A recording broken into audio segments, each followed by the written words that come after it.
από την Αγία Πόλη Ιερουσαλήμ απευθύνομεν πατριαρχικών χαιρετισμών επί τη ευκαιρία των Αγίων Εορτών του 12ημέρου των Χριστουγέννων, του νέου έτους, της εορτής της κατασάρκα περιτομής του Κύριου ημών Ιησού Χριστού, αλλά και των Θεοφανίων, και ευχόμεθα όπως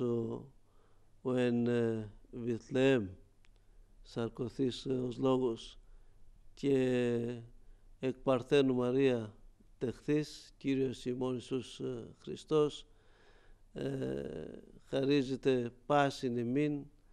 τη ομογενεία και σε όλο τον κόσμο την ειρήνη αυτού, την αγάπη και την δικαιοσύνη, και ευχόμεθα να σας είδομεν εις τους Αγίους Τόπους ως προσκυνητάς, ούτως ώστε να